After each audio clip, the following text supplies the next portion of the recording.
Tugasku menemanimu.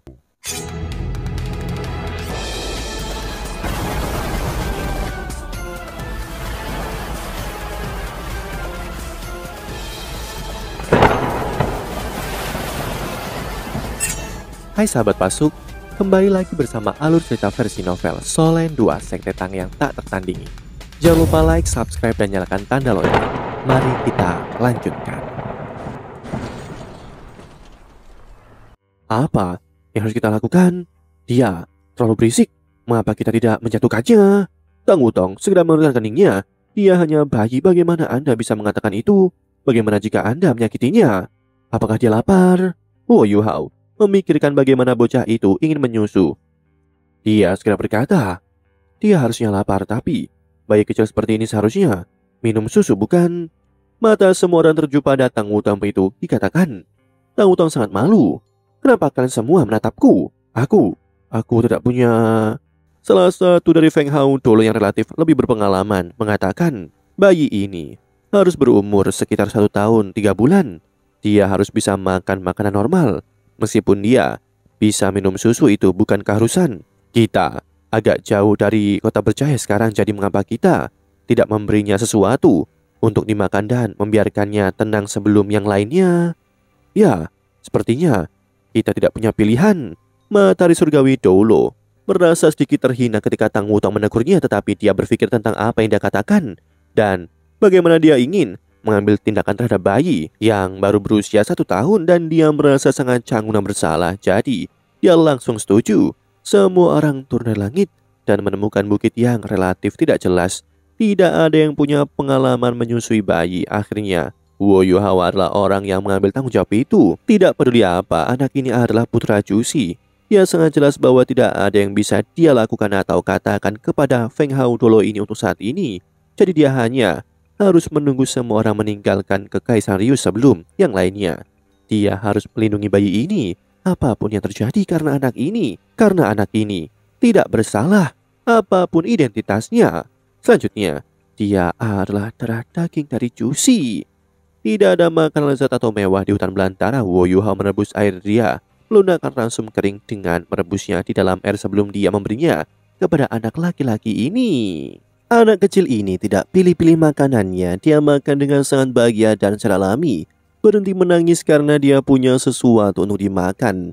Mata hitamnya yang besar menatap Wo Yuhao dari awal sampai akhir. Kenyataan membuktikan bahwa anak berusia 1 tahun ini tidak hanya bisa makan makanan untuk pria dewasa, dia bahkan bisa berjalan. Meskipun belum stabil, dia berhenti menangis begitu kenyang. Dia tersenyum, dan caranya tersenyum membuat semua Feng Hao Dolo bereaksi dengan ekspresi ramah. Bayi kecil yang lucu. Anak kecil itu kembali ke depan Wo Yuhao setelah berputar-putar dan tampak menatapnya dengan sangat serius sebelum dia berseru dengan kekanak-kanakan. Ayah! Wo Yuhao hampir melompat kaget. Anak ini bukan satu-satunya orang yang memanggilnya ayah. Putri Salju telah memanggilnya sebelumnya, tetapi Wo Yuhao menyadari betapa terkejutnya dia bahwa dia hanya canggung dan malu ketika Putri Salju memanggilnya demikian. Tetapi ketika pria kecil ini memanggilnya demikian, dia merasa terguncang. Tampaknya ada semacam nasib tak terbentuk yang mengikat mereka bersama ketika anak kecil itu mengucapkan kata itu. Wo Yuhao memiliki mata takdir dan dia sangat peka terhadapnya. Dia sepertinya merasa takdirnya terhubung dengan lelaki kecil ini. Ketika anak ini memanggilnya, dia membuat keputusan pada saat ini. Wo Yuhao mengambil bayi itu kembali ke pelukannya sambil berkata dengan menggoda, siapa namamu? Yunhan. Bayi itu menjawab dengan sangat jelas. Wo Yuhao menyadari dari interaksinya dengan bayi itu bahwa Su Yunhan sudah sangat baik dengan kata-katanya. Bahkan jika dia hanya bisa mengatakan beberapa kata, bayi itu harus sangat akrab dengan kata-kata itu. Kalau tidak, dia tidak akan bisa mengucapkannya. Wo Yuhao tanpa sadar mencium bayi itu di pipi kecilnya yang lembut. Hehehe. Anak kecil itu seperti merasa geli ketika menarik lehernya dan tertawa. Wo Yuhao tertawa juga. Anak ini terlalu imut. Tang Wutong datang dan mulai menggoda Yunhan kecil. Dengan Wo Yuhao, dia terkikik dan berkata, sepertinya kamu cukup baik dengan anak-anak. Apakah kamu belajar sendiri? Wo Yuhao terkekeh. Kamu mungkin mengatakan bahwa aku secara alami berbakat. Aku akan menjadi ayah yang luar biasa ketika kita memiliki anak di masa depan. Tang Wutong memerah, tapi dia tidak menghindari tatapan lembutnya. Matanya dipenuhi dengan kebahagiaan.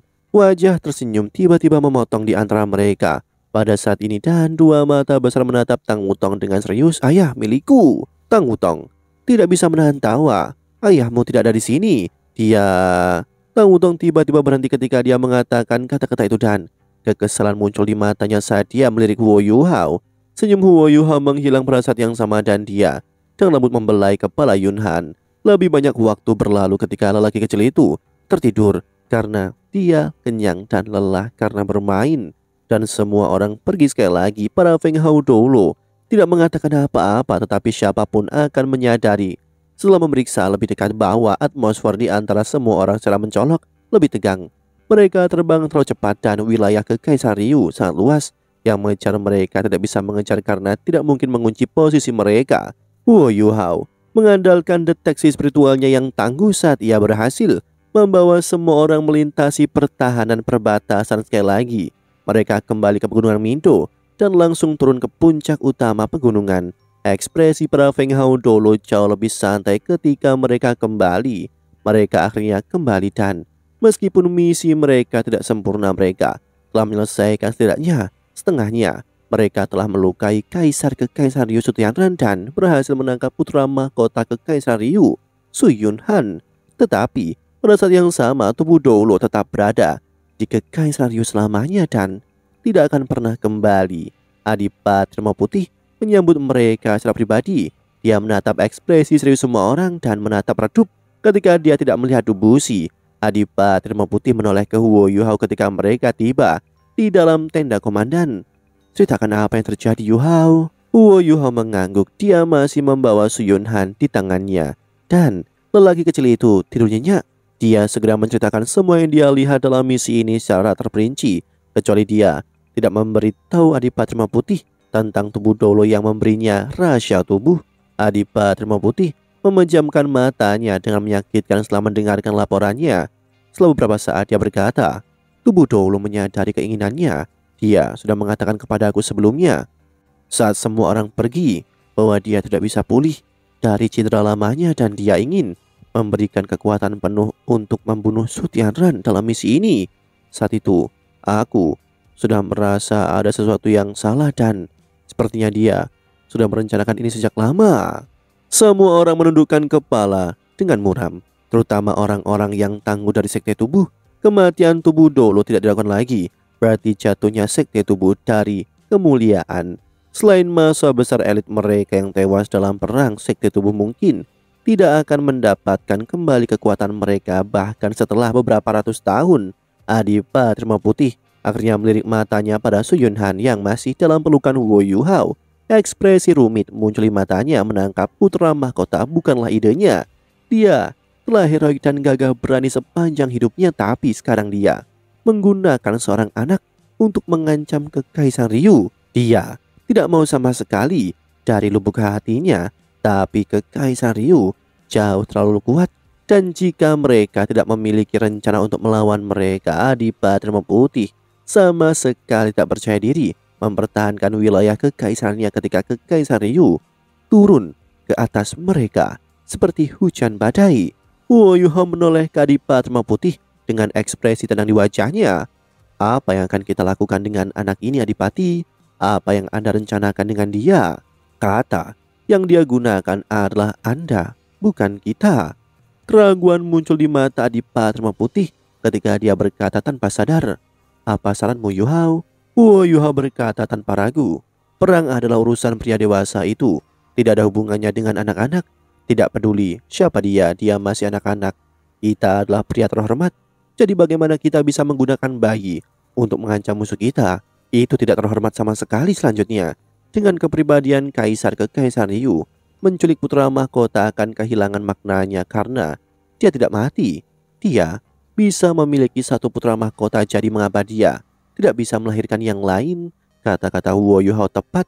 Jika tubuh Doulo Dubushi berhasil membunuh Su Tianran, maka tiga kekaisaran asli benua Doulo tidak akan melakukan apa-apa jika mereka menangkap putra mahkota. Kekaisaran Ryu tidak akan memiliki pemimpin, sedangkan penguasa tidak memiliki ahli waris. Siapa yang tidak mau memerintah atas kekaisaran yang begitu kuat? Tapi Sutiara masih hidup, jadi kekaisaran Ryu tidak bisa semrawut itu. Menculik putra mahkota dalam keadaan seperti itu mungkin tidak akan memiliki efek yang diinginkan kecuali Sutiaran sangat mementingkan putra mahkota ini dan bersedia membayar harga yang luar biasa untuknya. Kalau tidak, jika dia benar-benar meninggalkan putra mahkota, maka semua yang dilakukan semua orang akan menjadi tidak berarti. Jadi, apa yang kau katakan adalah bahwa menangkap putra mahkota tidak berguna? Suara Matahari Surgawi Dolo tiba-tiba sedikit lebih tinggi dari sebelumnya. Mereka melalui begitu banyak untuk menculik putra mahkota, dan meskipun kata-kata Huo Yuhao terdengar berbudi luhur, dia masih menyentuh keberanian. Itu terutama terjadi bagi Feng Hao Dolo lainnya yang bersama dengan Matahari Surgawi Dolo dalam menangkap putra mahkota. Semua orang menunjukkan ekspresi tidak senang. Huo Yuhao menggelengkan kepalanya dan berkata, "Aku tidak bermaksud menyinggung, tapi jika aku tahu bahwa target misi kita adalah seorang anak, tidak ada yang akan meyakinkanku untuk berpartisipasi." Matahari Surgawi Dolo menatapnya dengan dingin dan berkata, "Nak, ayah anak ini adalah seorang yang memerintah pasukan Kekaisaran Ryu untuk menyapu Kekaisaran Tianhun, dan jika itu tidak terjadi, mengapa tubuh Dolo mengorbankan dirinya? Pengorbanannya menciptakan kesempatan bagi kita untuk menculik putra mahkota. Kamu sangat muda, tetapi lidahmu tajam. Namun kamu berpikir kamu berdiri di atas moral yang tinggi. Apakah kamu pikir itu cukup untuk menyelamatkan negaramu? Jadi bagaimana jika kita melakukan hal-hal tercela untuk negara kita?" Huo Yuhao menjawab dengan jelas alasan mengapa tubuh Dolo memilih untuk menyerang platform pengorbanan daripada secara pribadi menculik anak ini. Mungkin karena dia merasa itu di bawah martabatnya. Jika tidak, pada hari upacara semua pejabat tinggi Kekaisaran Ryu akan menonton platform pengorbanan bahkan tanpa pengalihan. Menurut Anda, apa peluang tubuh Dolo jika ia menyelinap ke istana kekaisaran untuk menculik anak ini? Dan kekuatannya, apakah kalian tidak sadar? Wajah semua orang berubah sekali lagi ketika mereka mendengar kata-katanya. Ekspresi para Feng Hao Dolo menjadi lebih gelap dari sebelumnya. Matahari Surgawi Dolo menoleh ke Adipati Rema Putih dan berkata, "Adipati, Huo Yuhao memang berkontribusi banyak untuk operasi ini dan dia sangat membantu kita. Sekarang misinya telah selesai. Dia dapat kembali ke Akademi Strik. Kita harus menjadi orang yang membahas apa yang terjadi selanjutnya. Dia seorang junior dan dia tidak harus terus berpartisipasi." Adipati Rema Putih mengangguk dan menoleh ke Huo Yuhao. "Yuhao, Matahari Surgawi Dolo benar. Kamu telah banyak membantu kami dalam misi ini. Kamu harus kembali dan beristirahat dan kembali ke akademi secepat mungkin. Kami akan mengambil alih sisi ini." Bagaimana mungkin dia tidak setuju dengan apa yang dikatakan oleh Huo Yuhao di dalam hatinya?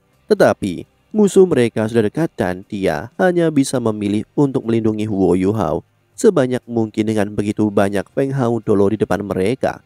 Adipati Rema Putih berjalan ke depan Huo Yuhao dan mengambil Su Yunhan darinya saat dia berbicara. Ekspresi Huo Yuhao sedikit kosong. Dia memusatkan perhatian pada Adipati Rema Putih, dan ketika Adipati Rema Putih mengambil bayi itu, Huo Yuhao tiba-tiba bertanya, "Adipati, jika putra Anda adalah orang yang diculik dan musuh Anda ingin Anda membayar harga, maukah Anda melakukannya?" Adipati Rema Putih tertegun.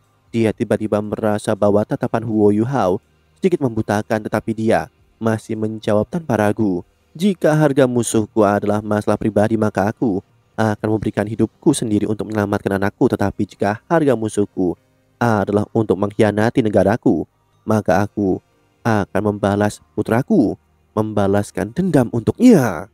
Huo Yuhao tiba-tiba tertawa terbahak-bahak dan berkata, "Hahaha, bagus, bagus. Anda akan membalaskan dendam putra Anda. Anda menghayati nama Anda sebagai adipati yang setia dan benar." Yuhao menarik tangutong sambil tertawa sebelum berbalik dan pergi. Demikianlah kisah untuk kali ini. Sahabat Pasuk, jangan sedih, jangan bimbang, apalagi galau, karena aku kan selalu menemanimu.